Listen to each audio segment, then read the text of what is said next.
Since its initial publication in 2009, David Nicholls' novel has garnered swathes of devoted readers, and the latest Netflix adaptation rocketed to its #1 spot on release with almost 9.9 million views in its first week.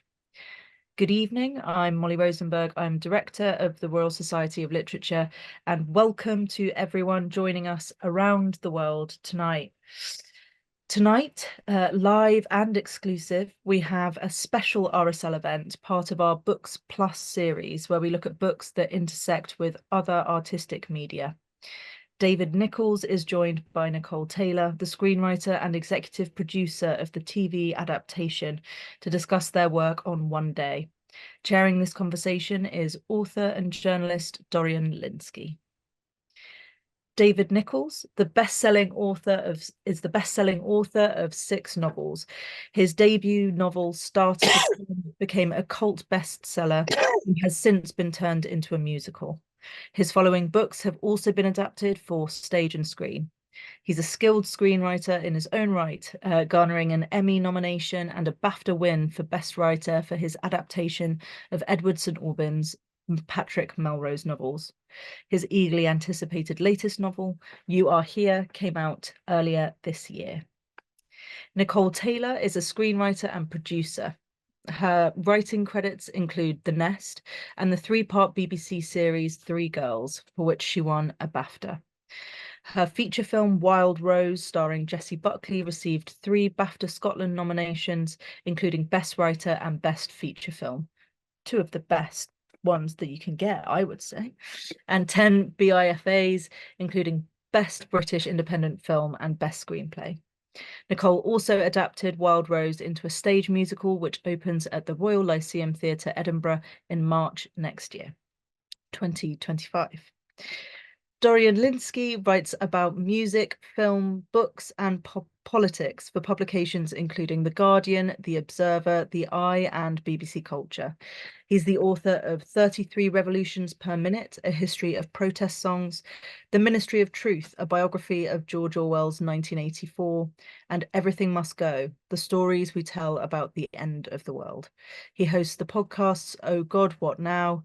And Origin Story. And I'll pass over to Dorian now. Thank you.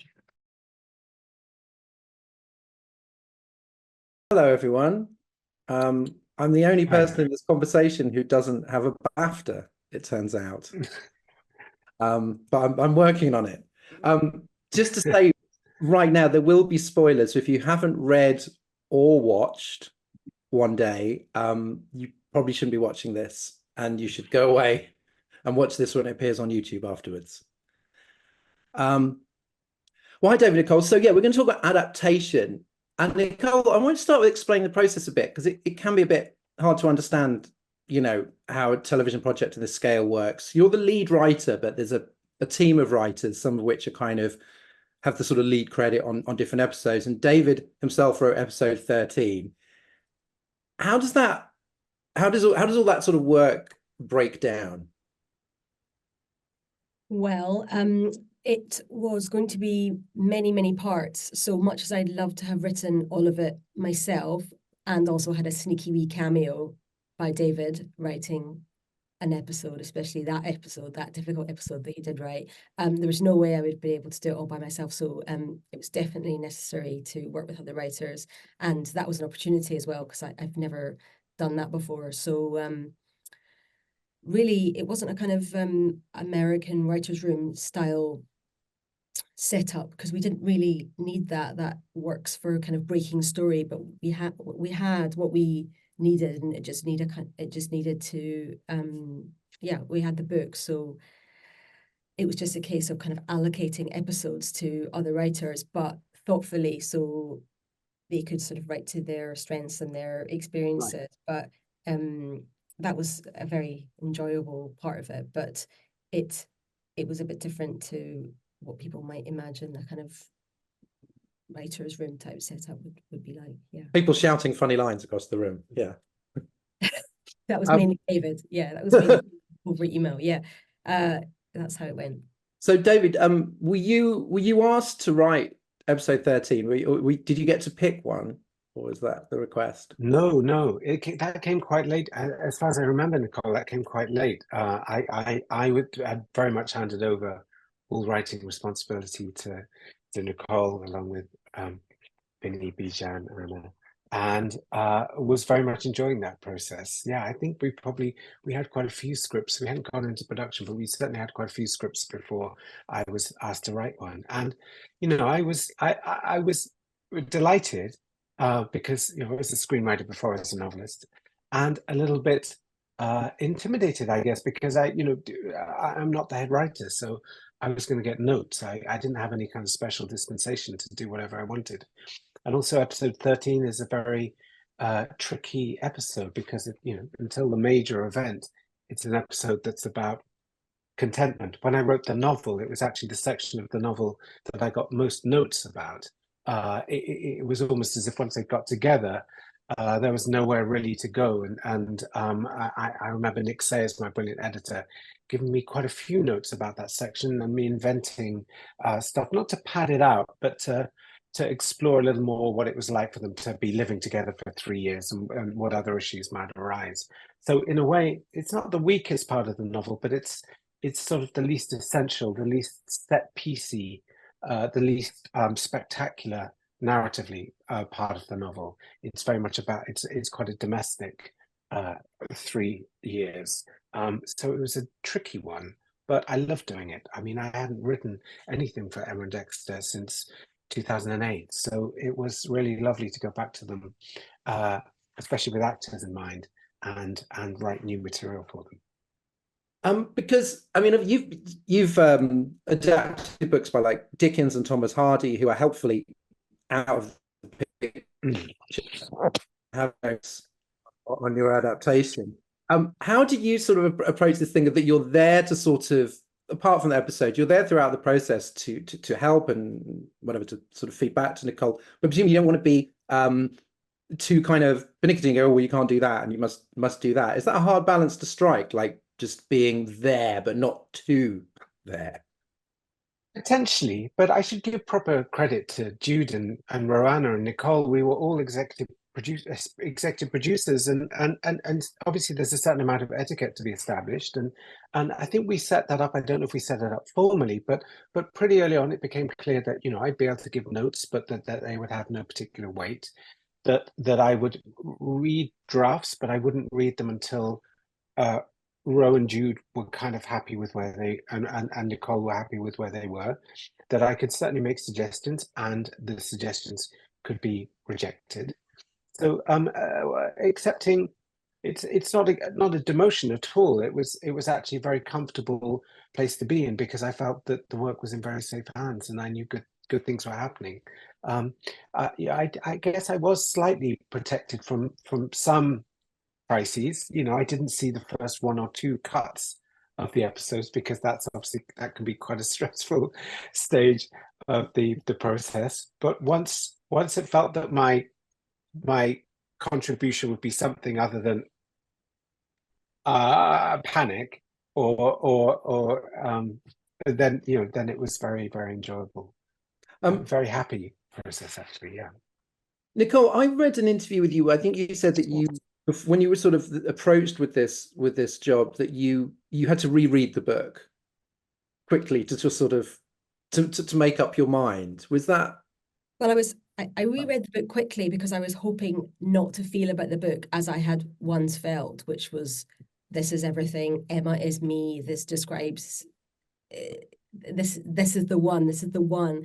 The reason I didn't want to take it on is I had a very young baby at the time, and I had to plan to take a year out to look after her. But there's every writer's got that one book, and this was mine. So I was like, well, no, I'm not going to be available for a year, but I just had a wee look at it just to make sure I wouldn't get FOMO in the aftermath. And of course, reading it, what was I like at 40, it meant even more to me the second time as back in the day. So there's just no world in which I could not do this. So mentioning Roanna and Jude again, the executive producers at Drama Republic, they're brilliant, and they waited until I'd figured out the baby, and then we got started. So yeah, it was. So I wanted to ask you both about, when you're doing adaptations, how you go about rereading the books. Like, do you have copies that are sort of dog-eared copies riddled with annotations and colored post-it notes? I mean, I'm just wondering, like, how your interaction with the text throughout the process. Nicole, you go first. I'm really interested.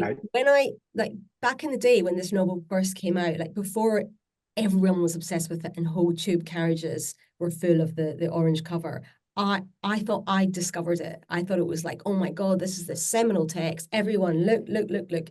Basically, this is about me. Emma is me.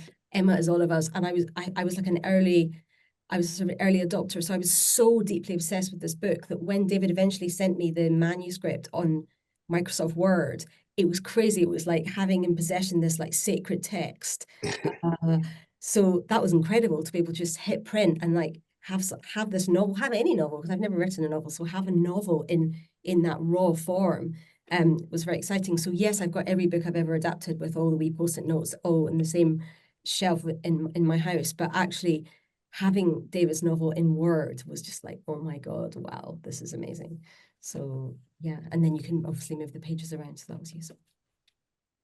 What about you, David, with the For Melrose? me, yeah, I mean, for Melrose, I love those books, and the process was broadly that I went out and bought very brand new editions of the books, which were the text that I was going to use, and I split them up into pages. I bought 2 copies, in fact, and I glued them to A4, and I put them in a big ring binder, and I went through page by page and annotated and underlined and kind of brainstormed, and with a big, this massive big A4 file.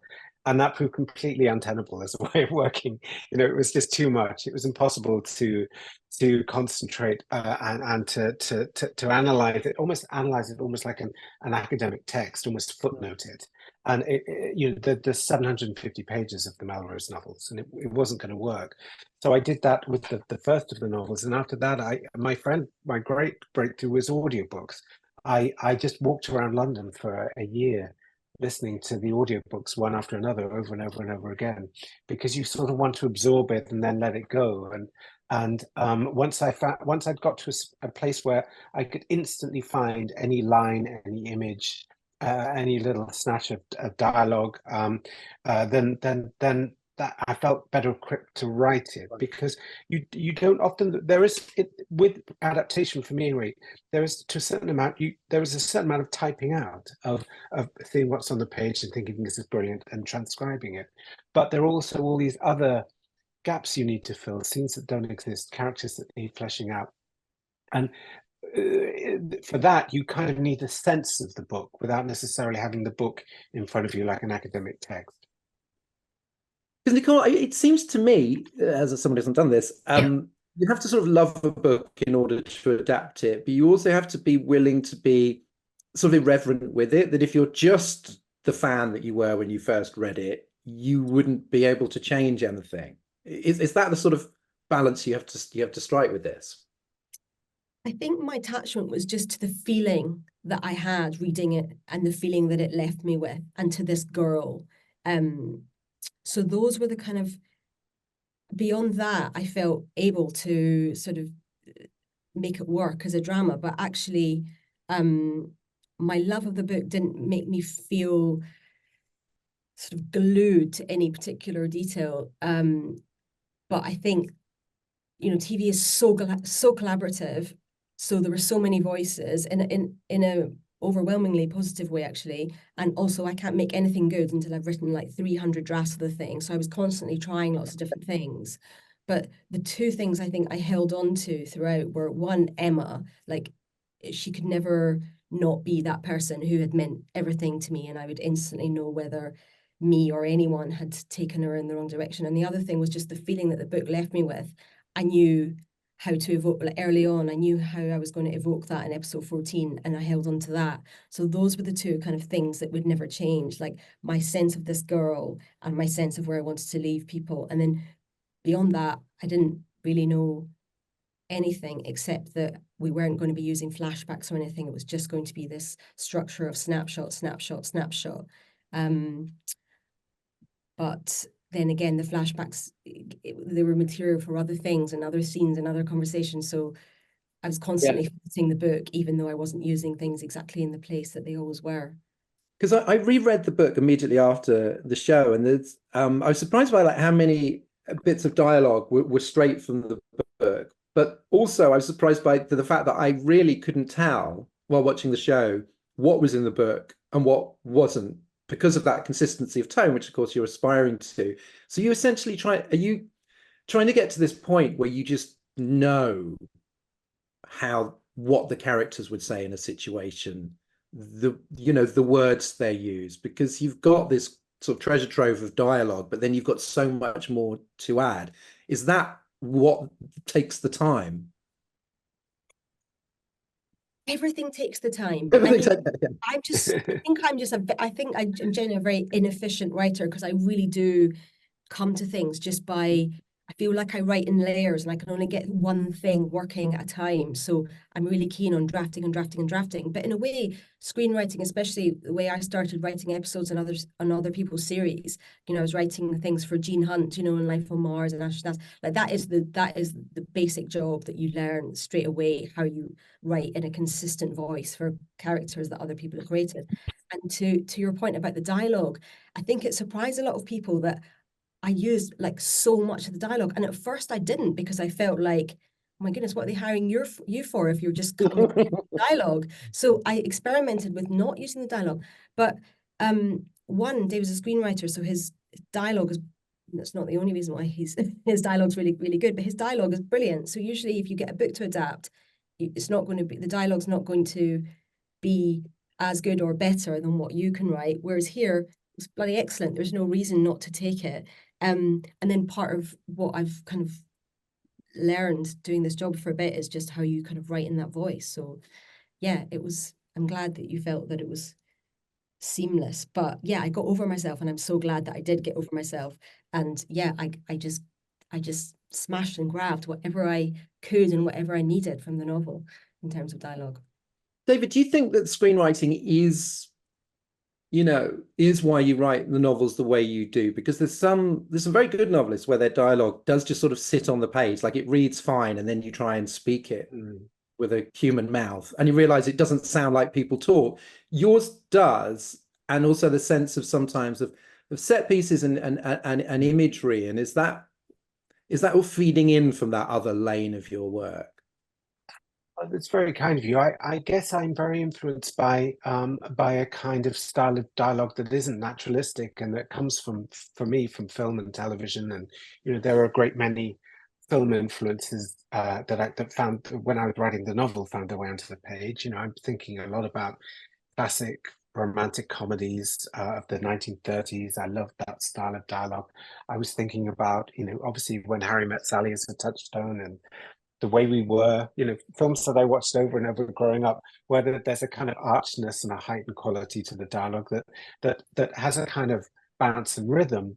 But really, if you transcribe natural dialogue, it's nothing at all like that. So there's a kind of element of banter and repartee that I've definitely drawn on in my screenwriting work. And I guess also a lot of that comes from I was an actor a long time before I was a writer, and you spend hours and hours and hours and hours and hours listening to dialogue, working out why certain things work, working out certain rhythms and how rhythms fit certain performers. And so I guess when I'm writing a novel, I do have a strong sense of performance in my head, as well as we're trying to write good prose dialogue. You can do an awful lot on the page to suggest how a scene might be played, in your choice of ellipses versus dashes, in where you put the descriptions, in how you break it up with movement, descriptions of movement or thought processes. You can actually direct a chapter, if that doesn't sound pretentious, just through the business of prose, the techniques that you get with prose that you don't get with screenwriting. In many ways, it's easier to direct a scene and suggest performance on the page with prose than it is in a screenplay, where there are very, very strict rules about what you can put in the directions, and where you have to keep things moving all the time.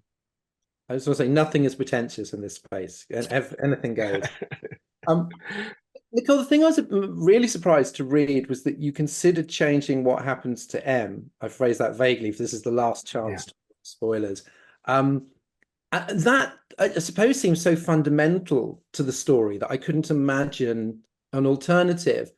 So how sort of seriously were you thinking about, and is it just a process you go through where it's just good to sort of, it's good to question everything, even something that seems so fundamental? It's not that I had an intention to change it. It's just I had to approach this interrogating absolutely everything, and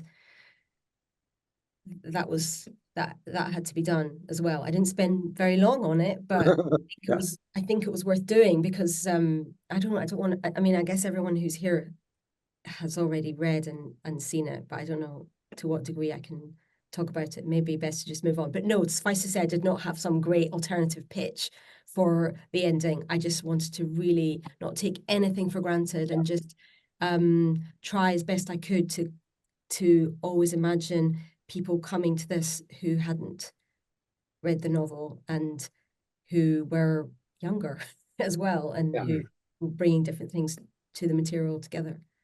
David, when you were writing the novel, that bit, was that something that, I mean, two questions, I suppose. One, was that something that you knew from early on, or something that almost kind of, came upon you as you were writing? And two, did you get any notes back on that bit from the editor? Oh well, no. It was always going to happen. I mean, Emma's death was always there. The starting point for the novel. I hope I haven't told this story too often, but when I was a teenager, I read Tess of the D'Urbervilles, and there was a passage which blew me away at 16, which is this passage where she feels a shiver down her spine and realizes that we have a birthday every year and we have anniversaries that we know about, but we have also have anniversaries of things that we don't know about, things that are going to happen, most pressingly and tragically, our own deaths. Every year you live through the anniversary of your own death.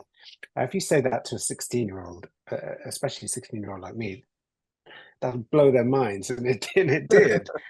And years later, I was working on the BBC adaptation of Tess of the D'Urbervilles. So I was reading Tess over and over and over again. At the same time, I was trying to work out a story for my third novel, which I wanted to be an epic love story. And so that idea of a death day, of an anniversary that lies blind and unseen, was very much in my mind. And I thought, well, why not combine those two? Why not combine that structural idea with this ambition to write a kind of epic 20-year love story and just show the day and not tell the reader? And so my editor always knew. I never got any notes. I never got any alternative suggestions. It always seemed to me to be intrinsic to the novel. I guess I remember very early on promoting the novel, doing an interview for Front Row, and it being referred to as a twist. And that was, I think, the first time I thought, I don't know if I want it to be a twist. I don't like the idea of a twist. I don't even know if I want, even if the critic doesn't give away what the twist is, I don't even want. I'm just, as a writer, when I hear the word twist, I think gimmick. I think something contrived, something manipulative or gauche. And so I must admit, there have been times where I've worried about it. And the most frequent response I get from people is, I can't believe you did that, and occasional accusations of it being gratuitous or manipulative or sort of just something I decided to do on a whim. But for me, it was always tied in not just to the structure of the novel, but to the theme of the novel, which is the unpredictability of the future, the fact that these things happen, that people, I think people get, the people who do get angry about it are angry because there's no foreshadowing, because there's no suggestion, because it literally is like the click of fingers. And to me, there are great pluses in that, because it's a reflection of how lives change in an instant without foreshadowing. There's no foreshadowing in real life. And at the same time, I can see why it aggravates as well. I hold on to it being the correct ending and the ending I love. And I think the emotional response that people have to it suggests that is the case. But I do still think about what an alternative might be. Nicole, were you one of the people who was angry when you first read it? Do you remember your response?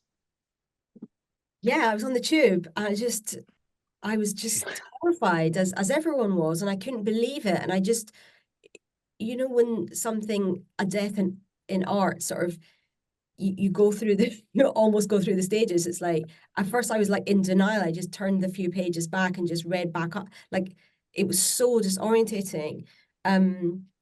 So yeah, I do remember that, but I feel like in the process of kind of reviewing all sorts of things, just before, I should say, like, after rereading the book and being overjoyed and accepting the job and being overjoyed and starting the job, or saying I was going to start being overjoyed, then I got really, really frightened of how the world might have changed in the time since the book had been published. And I, you can get very obsessed with like potential noise. I can get very I can talk myself right out of an idea and right back in and right out and right back in before I've truly like swum into it and committed, and the world is more real to me than like my own family. But just at that, before you kind of cross that Rubicon, there's the moment where you're like,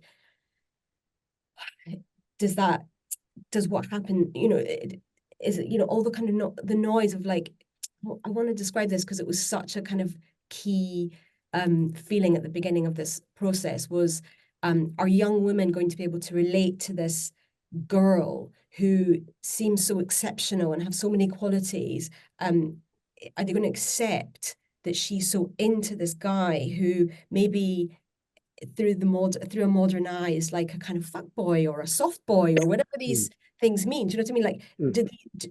Like, are dynamics now so fundamentally different that is a kind of unrecognizable, unrelatable thing, and to younger people? So I was obsessed with, all these like negative things that you think of at the beginning, the fear, you have to just cycle through all the fear. So that was a big theme. And then so was, what happens, the non-twist. I hate that too. Of course it's not a twist. And like, but once I was so sufficiently into it, just like, there's no way that can't happen. It's so utterly the meaning of the entire piece, the kind of the cosmic meaning. It's like ludicrous to not have that. It's so utterly, utterly correct. So yeah, I'm just so glad I didn't sort of get too carried away with all of those, with all the fear stuff. But everything I do, I always have these little voices around. David, I don't know if you have as well. Oh And yeah, none yeah, of very them are much ever so. helpful. They're always not pulled from the inside of you or the inside of what you're trying to work on. It's just always just yeah. Okay, let's. I'm quite a no, sorry, Dorian, carry on. No, please go. Well, no, I was going to say often the voices just aren't just in your head. Often they get in touch, and I think one of the difficulties is I love very classic romantic comedy, and a lot of the novel is a romantic comedy, and there's a lot of romantic comedy energy in this adaptation as well, which I absolutely love. And then there's this sort of not a genre change, but it definitely turns into something different. Now, I love that kind of thing. But other people, and I did when the book came out, get some responses that said, no, you can't just break a genre like that. That, or you can, but you're gonna annoy people. And I guess if it's 10% annoyed and 90% moved and effective, then I'm happy with that percentage. I can bear the people who think that it's a cheap trick. But for me, it was always what the book was about, and it seems so tied into it that I can't imagine an alternative. Yeah, I want to talk about movies and vis-a-vis TV. David, you wrote the screenplay for the 2011 movie, which fits the 20 years into less than 2 hours. And I think the least eventful year only gets like a sort of minute or so. Yeah. Was it, I can't imagine what it's like sort of having to be that ruthless with your own story, like sort of killing your darlings every day. Like, was that punching difficult? Yeah, it was horrible. I mean, it was a very difficult process. There were brilliant people involved, and I got some fantastic input from the exec cast. Nina was wonderful. I really loved Nina, and we worked a lot on the script. And it was just that the mathematics of 120 minutes into 26 minutes a year. Now, of course, you can have some 12-minute years, but you have to then chop away and have some 2-minute years too. And to me, it was an exercise in précis. You know, it was just about cutting this 400-page novel down in a very brutal way. And inevitably, your temptation as a dramatist is to do a kind of greatest hits, to do all the bits you really like and the bits you know are funny and successful on the page. But those aren't necessarily the bits you need. Sometimes you need to be much more ruthless and throw away a major set piece so that you can have a proper intimate two-hander.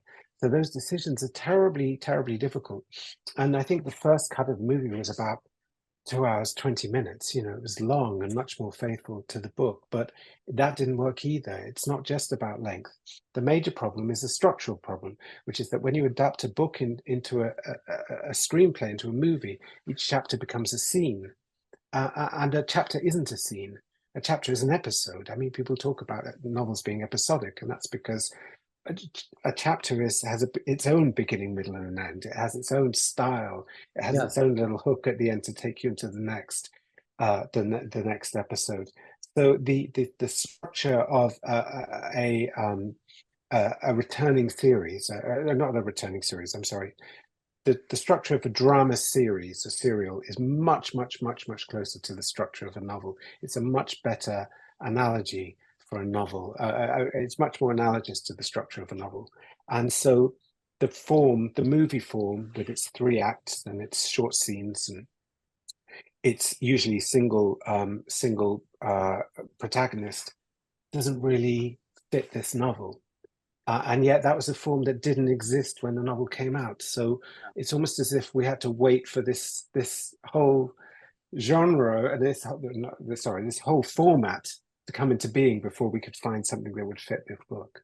Because it's not just every novel, because I think Starter for 10 works great as a movie.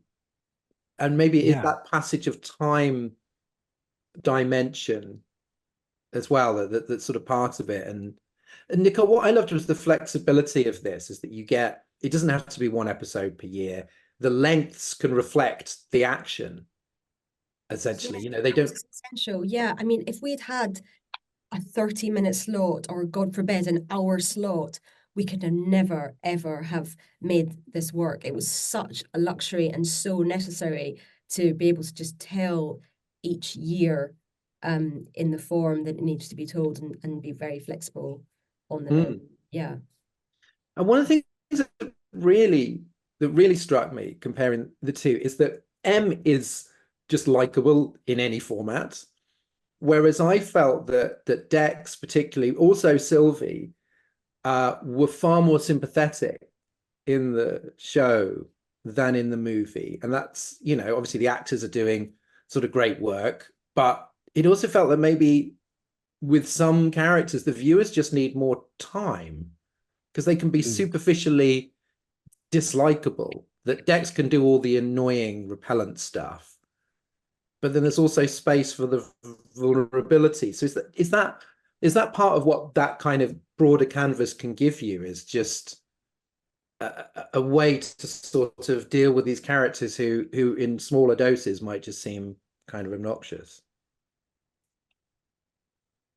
I certainly feel that. Yeah, I feel that you have, you know, if you have a choice between 7.5 hours and 100 minutes, you're inevitably going to get a richer, deeper set of reactions. So and I think also Nicole and the team made very good choices about what to leave out. You know, that you can tell that Dexter is promiscuous, but you don't see very much of it. You know, it's talked about without actually being on the screen. There's very little of him. You know, there are little touches of him. I think that giving much more time to him as his relationship with his mother and father is a wonderful opportunity to show his good intentions going wrong, and to show how moved he is by his own mistakes, how full of remorse he is.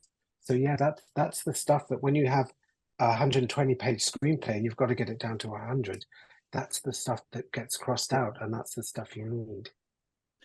Nicole, how much does different writers, I think, act very differently? How did the casting change? Was there rewriting in response to those actors, or is it just like here is some people just go, well, look, I've written the screenplay, now you just, you know, perform it, because it's so, those two leads so much to it, and I wonder whether when you've seen their sort of their energy, their rhythms, the way they speak, whether that makes you want to kind of go back and kind of tweak the dialogue. I think once somebody's been cast, then it's just such a joy. It's just like downhill all the way, because then you're writing, you've got their voice, you've got their voice in your head, and it's almost like transcribing. I mean, even before someone's cast, if you're writing a character well, it should feel like transcribing them. But especially, it's wonderful when you've got those two in your head throughout. So no, you just, yeah, I'm not even conscious of how the process changes once they had been cast. But David just made me think of something that was interesting in relation to Sylvie, because I just loved Sylvie in the book. I just thought Sylvie was so hilarious. She's so precise. She's just so, just, you know, just like the sort of ideal minor character, in that you know exactly who she is, as if you'd read 500 pages about her, right? You just know that girl. And we saw the casting tapes, and somebody came in who was that woman, and I just thought, I'm not that experienced in casting. I haven't done this. I haven't been up close to this side part of the process that many times. But I was like, oh my goodness, brilliant! There's Sylvie, welcome. And then there was somebody else, Eleanor, who was Tomlinson, who eventually got the part. And David was like, no, it's Eleanor. Like David, we worked like super closely, like throughout, and you know, he wasn't in any, I sought him out basically. So as well as being an exec, he also wrote lots of new material all over the place, and just was like a constant mentor and sort of, well, just sounding board for things. But on this thing, it was so interesting because Eleanor was softer and more, well, you saw how she played Sylvie in the series, right? She was like a real kind of person that you could fall in love with and you could feel kind of good with. So, but she still had her wee moments of book Sylviness, which were even funnier because they were sort of mixed in with someone who is less extreme and kind of more rounded. I'm not describing this that well. So in the book, the kind of pure, you know, 100% proof Sylvie worked so well. But in a drama, that just wouldn't work as well. I didn't realize, but I think you were ahead of me there, David. I didn't realize that, because it might have been more caricaturish if you translate that directly to the screen. Whereas having Eleanor with all that softness, but with little, you know, injections of extreme Sylviness, it just worked so well. So like millions of discoveries like that, Yeah. constantly discovering these interesting things. I wish I had made a note of them as I was going along so I could apply them to any future work. But didn't you feel like that, David? There was just constantly these little discoveries of things that you think would work and don't, and things that you think won't work that will. I mean, this is why I wanted to just take a chance to express what a joy it was to work with Nicole and to work with these actors as well, because a lot of what we did was fix the problems with the book. You know, I was a very different writer all those years ago, and when you create a character, often you do the written equivalent of overacting. So Sylvie is quite hard-nosed and she's spiky and she's a bit of a snob, and you want the reader to know that, and so that's all you write. And then years later, you go by and you think, oh, I'm not quite sure if that was right, and we were a bit unfair, and you know, perhaps there's a different way of doing it. And so Nicole comes on, she gives a little more warmth and generosity, and Eleanor comes on and she has those qualities as well, and she draws certain things out. So there's only ever one scene, I think, between Emma and Sylvie. And in the novel, it's very spiky, and it's from Emma's point of view, and she keeps making faux pas, and it's a bit of a kind of stereotypical spiky, mean conversation. And when I wrote my first draft of my episode, it's in my episode, I just transcribed that, and you read it and you think, this doesn't work. It doesn't work with the stuff that Nicole has written. It doesn't work with Eleanor's lovely performance. Let's rewrite it. So in fact, what you now get when you watch that scene, episode 13, is a sort of rather touching scene where she says she doesn't want to come to the wedding, but you suggest that she has a lot of warmth and generosity towards Emma and recognizes that she's made Dexter happy. And it's an infinitely better scene. And sometimes it takes you, 14 years to shake off those moments of broad writing and crassness and endow the characters with some warmth and depth and humanity. And it's through working with other writers and particularly working with actors. I just want to say to everyone, by the way, in about 10 minutes, we're going to have just a handful of questions at the end, so you can put them in the Q&A box, and then we will look through. Colin, I would say the period detail in the show is extraordinary. The clothes and the music, and even the degree of smoking, which is weirdly absent from the movie for some reason. Smoking was very, very big, I remember at the time. And the 90s isn't that long ago, with obviously the bulk of the action takes place. But it seemed to approach it like a period drama. Were you sort of fiends for authenticity on the detail level? And obviously not just you two, but your directors and obviously the whole team.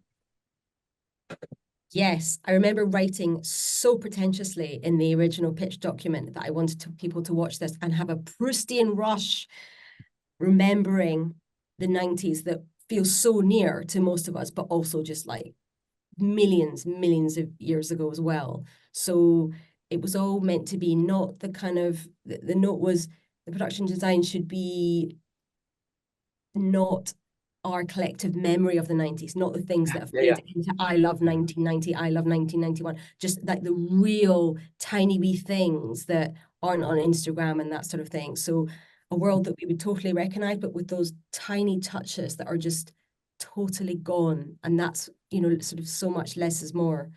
And then David himself was so involved in the music. Him, the music supervisor, total two-hander, which was obviously massive for the series. Yeah, I think I get, as soon as I see it's drama in the 70s and they're on space hoppers, I get annoyed. I just think, that it's too broad, and you have to hold on to the idea that when you're in 1989, you're not wearing clothes from 1989, you're wearing clothes from 1982, and yet they feel like, I certainly was, and and they feel like 1989, and likewise music, that there's something very there's something very 1988 about listening to music from 1973, and so in at the beginning of the Grease episode, we wanted to get a kind of sense of Ibiza was starting somewhere else, and yet we didn't use house music. We used Black Gold of the Sun, just because that was the beginning of that sound. So making sure that things aren't just from that year, but are the things that are culturally around in that year, but from previous years, seemed very important to me. If it's the Matt Bifford did an amazing job, but we had a kind of no Spice Girls rule, that you wouldn't go for the obvious songs from each particular year, because it's not how music is experienced. So I wanted to talk as we're near the end about the success of the show, which is very exciting just to sort of see happen. Nicole, this is obviously a long period of hard work. Like how does someone like you find out that it's going to be a big deal? Like, what's the inkling before you've got the viewing figures back that you're just like, oh, actually people are really into this? Well, I just felt nothing but dread for the longest time. Partly that's my nature, partly it's because it's this book that's so beloved. Yeah, and I think because we did see, okay, we might not have seen the first cut or the second cut, but we did see a lot of very early cuts, and I've never done that before. I haven't had that experience before. I usually see like the penultimate cut or something like that. But seeing how the sausage is made and not understanding that things are always very rough at the beginning and it takes a really long time to make them good, I was really afraid. I was really afraid it wasn't going to be good. I knew the performances were great, but Molly Manners in particular, the lead director, and her editor, Mike, they just did so much. They had so much to do in the edit in terms of pacing and tone. Like, they found so much at that stage of the process. So I didn't understand that is a thing that goes on, just because I didn't have that experience before. So I carried so much worry about it, but mainly that's my nature. But I always felt good about the fact that David was enjoying the cuts. Like, David was really positive about it. And I know he and I are both quite awkward and both quite neurotic. And if you don't mind me saying, David, so the fact that he was feeling good about it made me feel good about it. But then when the reviews started to come out, and the Guardian gave it a 5-star, and the Times gave it a 5-star, and the Daily Mail or something. Within like a few hours, I was on a train back from Edinburgh. David and I had been in Edinburgh doing an event. I just couldn't believe that the Guardian and the Times had both liked the same thing, and that made me think, oh my God, there's hope. It might be okay. It might be okay. And then it just went bad. And then I heard people talking about it. I was walking down the street and it was just all mad. And yeah, it was just a complete overwhelming joy and a relief, more than anything, a relief, David. I mean, David, there's such a big difference between, you know, even the most successful novels and sort of television, that if you sell 1 million novels, that's incredible. And yet a TV show can be seen by, you know, 9, 10, however, 100 million, whatever. Did you feel, what was it like sort of seeing these characters just find this huge audience of people, including fans of the novel, but then sort of millions of people who had maybe sort of never heard of it, just this whole other life? Yeah, I mean, characters. it's been really wonderful and thrilling. And of course, I gravitate to the people. I read a lot of people who don't like it, and I've read some bad reviews as well. But I guess the thing that I absolutely felt all the way through is I really love this team. I mean, I love the wonderful scripts and the amazing directors we work with. Ambika, extraordinary actor. Leo, just wonderful. And everyone felt that they were enriching the book. And as I said, you know, fixing the book. You know, Amber, who plays Tilly, just rounds this character out and gives her a journey over the episodes.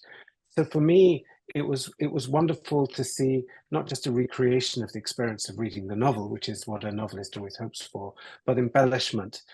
You know, for me, the best scene in the whole series isn't in the book; it's the beautiful scene in episode 14 between Dexter and Emma. And I when I saw the rough, not even the final cut, quite a rough cut of that, I thought if people can get to episode 14, this is really going to move and affect people. So I'm extremely grateful for the process, and the fact that it's taking people back to the novel is unexpected. You know, people don't always buy tie-ins; they don't always go back to the source material. So I'm delighted that that's happened too.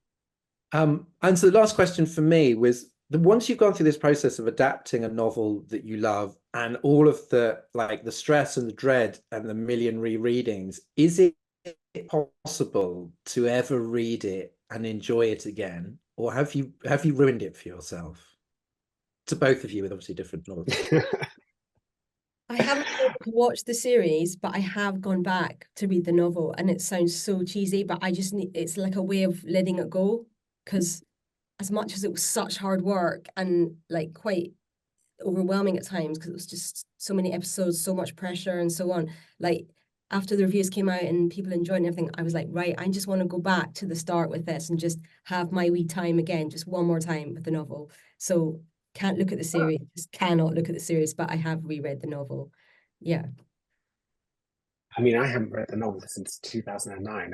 I mean, I haven't even thought about going back to it. But my experience on other projects is, for me, it does kill it. Yes, you know, Great Expectations used to be my favorite novel. I can't imagine ever picking it up now. If only because, you know, you'll see things that you missed, and you'll be a different person, and you'll have regrets and things you should have done differently. And so for me, it is a novel killer. Yeah, but that's okay. That's okay. Yeah. Price you pay. Wonderful. Okay, so thank you, both of you, and thanks to everybody watching. And I think we've got like sort of 10 minutes or so for questions. We've got some already. Maybe this is a straightforward one. Maybe it's very complicated. I don't know. David, we have questions about both of Sweet Sorrow and You Are Here. Both of those. Oh, yes, possible adaptations, Sweet Sorrow and You Are Here. Yeah, Sweet Sorrow, there's a script. I really love it. It's a tricky one because it's about teenagers, but it's for adults, and that's a hard thing to get right. But who knows? And You Are Here, it's a bit too early to say, but there have been some conversations. But yeah, nothing is imminent, and no series 2 either. So no, it's nothing's coming anytime soon. No, I just wondered if there was anybody at Netflix going, could we have season 2? Is there a way? I don't think so. I mean, unless they're talking to you, Nicole, I don't know. We'll let you know when the when the Yeah. ink is dried. And the question for you, Nicole, just which scene was the sort of the book trail was just the most challenging to translate to the screen to get right? I wonder what took maybe the most drafts. Episode 8 was a fiend, wasn't it, David? The one with Yeah, Emma episode 8 on was her hard. own. Yeah. Emma on her own. It's the one with Mr. Godalming in it, and she comes home to her flat and she's 29, and it's the moment where she's like either going to write or she's just not going to write, and no one cares because she's in her flat and she's kind of quite isolated. So a very good playwright, Anna Jordan, wrote that at first. Then I had a go at it, David had a go at it, and we had this brilliant opportunity to have Emma alone, and we were all so excited about it, and we just somehow couldn't quite get it to work. And then Ambika read a draft of it, and we just had a brilliant conversation. And somehow by that point, she'd been playing the part for so long, she had become like the guardian of the character sort of thing. And she's just extremely intelligent, very hilarious, brilliant person, and a writer in her own right. But she just had such brilliant insights, didn't she? Yeah. And that Yeah. helped us go back and kind of start again. And that ended up being one of my favorite episodes of the series. But it was really tricky, wasn't it? It was really tricky because characters by themselves is a really hard thing to put in a screenplay. It's very hard to retain confidence in the idea that it's going to be compelling, and because there's obviously no speech and it's just faces and actions, and it can feel a little bit thin.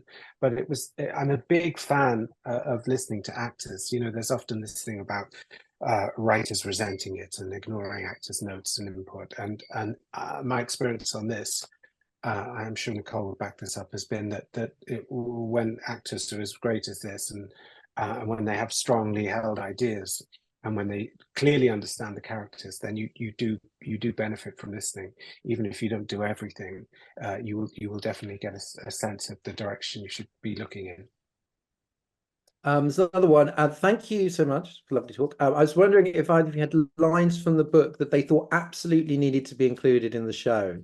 Now, I suppose, like you're saying, Nicole, you approach it by questioning everything. So it's not like there's super hard red lines, but were there bits that either of you felt like really protective of and would have felt quite sad if they hadn't made it in? Oh, Nicole, do you have any? I mean, there was so much that I loved, and I just put it in, and it was in. But there was one joke that I love that it just didn't make the cut, but we got actors saying it. The era of weddings where you're eating your joke about salmon. What's your joke about salmon? That you eat so much salmon. Every year you want to. Can you remember that joke? It's such a good joke. It's something like. I'm so annoyed that it's not in the final cut. Like all the just salmon jumping out of rivers onto wedding. Oh, can you please remember the joke? It's such a good joke. She says she's eaten so much salmon that every year she gets the urge to swim upstream and spawn or something like that. Thank you. But yeah. It's a very hard thing to, a lot of observational humor in the novel, you just write it into the thoughts. And then when you try and put it into dialogue, it doesn't sound like dialogue. It sounds like voiceover. It doesn't sound natural. And there are a few of those, but very very rare for a novelist. I don't miss anything, and what I love is the new stuff. I love the wonderful reunion at the end. That seems a brilliant idea to me. I love that scene between Emma and Dexter. I love none of the first 10-15 minutes is in the novel. There's so much that has been embellished and enriched for me. So I'm very happy. I'm sure if I went through the novel, I'd find things, but no, I couldn't be happier really with what we have. And this question here, David, I suppose about the time that passes between novel and the screenplay. Like in some cases, when you've been adapting your own work, it's been relatively soon after the novel. Here, obviously, you weren't taking the lead on this, but you're saying that you enjoyed the fact that through this collaborative process, that things that you felt could be improved or sort of fixed. This is perspective. Also, just it's about the passing of time. This novel, you've got that sort of distance. And so the question is, which I'm paraphrasing in an actually much more long-winded way, is is it sort of better the kind of distance to have been away from a novel for a period of time before the job of putting it on the screen? I think so, yeah. I mean, I think it definitely changes how you perceive the novel. I'd always thought the novel was a big lush love story, and looking back at it now, it seemed to me much more about time and getting older and friendship. And there is it is definitely a romance, but maybe romance in the bigger, this is pretentious, but in the bigger sense. And much, I find the bits I find moving, extremely moving. I find the ending very, very moving, but I find the sense of how they improve each other and how they bounce off each other and how much they make the other person better is what I really take from it. The friendship, the richness of the friendship. I was also struck by how, and again, I think this is a tribute to the people who worked on this adaptation, how little time they spend together. I mean, they're probably in 7.5 hours. I reckon they're on screen together for maybe 2 hours, perhaps, if you added all their scenes together. But Nicole and the actors and the team of writers managed to enrich it in such a wonderful way that actually you sort of feel that they're together even when they're not together, which I think again is a tribute to the strength of the team's adaptation. That took me by surprise as well, and how actually that it doesn't matter. It still feels like it's about Em and Dex. Do you think that's true, Nicole? Do you think am I underestimating how much time they're together? No, I never thought about it in those terms, but you're making me remember that it sounds so simple that the dramatic question of each episode is, where are they in relation to each other? So, and that is the case even when they're not in scenes together, or even if they're not in whole episodes together. But because the book is so rich and there's lots going on and there's lots of things to enjoy and there's lots of fun set pieces and lots of, you want to, at the beginning, it was just about, oh, I want to include everything. As soon as it took ages to actually figure out what the dramatic question was. And once I had that, then it sort of fell into place. And yeah, I suppose that speaks to what you're saying, that even when they're not together, that's what you're wondering about. That's the engine, insofar as there is one.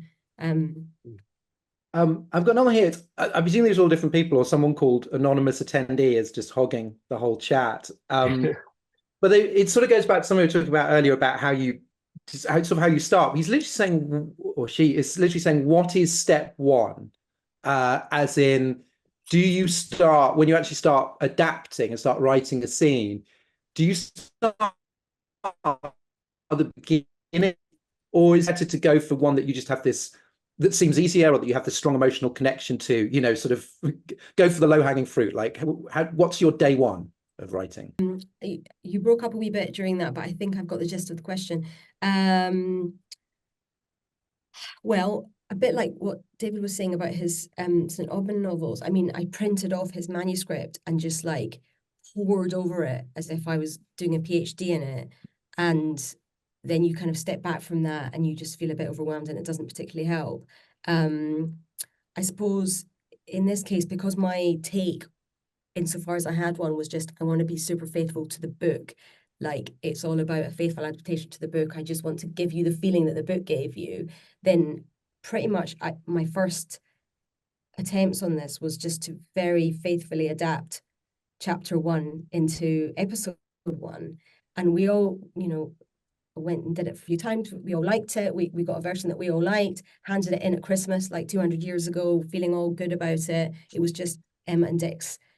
There was no ball or anything. It was just Emma and Dex together in the room. And we never left the room. And we were all like, great, there you go, Netflix. That was December. And then January comes around and we get it handed straight back to us from Netflix, being like, yeah, this is a play above a pub. Can you please write a TV drama? And that was interesting because it was terrifying. It was an embarrassment. It was quite like bracing. And then the real work started of, okay, I get it, we get it, we all get it. You want to make a faithful adaptation of the novel. But like, let's get into this now. What does it really mean to adapt this for television? And actually the person who came up with the answer vis-a-vis episode 1 is the script editor, Saskia. I don't even want to tell you her last name because she's so good. I don't want anyone to be able to hire her. She's just so brilliant. But going back to what I said about how collaborative this is, you know, Saskia really had a great idea for episode 1. By the time we got to episode 14, David had a great idea for episode 14. Saskia had another great idea for episode 14. So it came in. Do you know what I mean? It's like it was chaos. I hope I'm conveying the kind of like terrifying, stop-start, chaotic nature of this process. It was just a continued excavation and making mistakes and just trying stuff. Well, it's funny, but maybe we could go. No, you guys have got to go, and so just to end though, just to follow on, David, I wonder whether the great thing about being a novelist versus a screenwriter is you have all this control. Like you've obviously got an editor, but largely you get to sort of decide, and that making TV shows or films is so unpredictable in a sense about which way it goes and who you're working with. But the way that you're describing this makes it just seem like almost the wonder of collaboration, that there are all of these different people from the writers to the script editor to the actors, and that it sort of takes a village to tell this story versus a person in their room. Yeah, absolutely. That's definitely my experience. But even I've made quite a lot of TV. This has been a very particular experience, and very joyous and fun and incredibly stressful. I mean, as Nicole says, heart-stoppingly stressful, and we've seen terrible edits and got stuck on scripts and been very downhearted at times. But the way we treated each other, I think, and the way we've allowed ourselves to be frank, but also positive and creative, has for me been a real uniquely lovely experience and a happy experience. But yeah, a very, very, very collaborative, but for me, a sense that everyone is really doing their absolute best work, and for that I'm extraordinarily grateful. Cool. Well, we will end on stress followed by joy. Thanks. Sorry we didn't manage to get to all the questions, but thank you so much. Yes, thank you all for coming. And thanks, Nicole. Thank you so much, David, Nicole, and Dorian. If you are one of those rare people who doesn't have a copy of One Day, you can purchase that from our bookshop.org link. The list is there for the spring-summer season, and it also includes David Nicholls' latest novel, You Are Here, and Dorian Lynskey's Everything Must Go. We have one final event remaining of this season, which is a conversation between Pulitzer Prize-winning author of The Hours, Michael Cunningham, and the remarkable writer Tash Orr, as they examine Michael Cunningham's latest novel, Day. I see a tie-in here. This takes place on June the 25th and is another exclusive, free, and online conversation you won't want to miss. The link's going to appear in your chat now, I believe. Oh, like magic. And you can also find it on the events page on our website. While you're there, please sign up to our digital newsletter to get all the latest news from the RSL, including the announcement of our next season of events, which is going to come late in the summer. My final thanks now to release you all into your evening goes to Michaela Broomberg at the RSL for making tonight run so smoothly, to you all for joining us, and to Dorian, Nicole, and David. Thank you. Good night. Thank you, everyone. Thank you, Dorian. Thank you, Nicole. Thank you.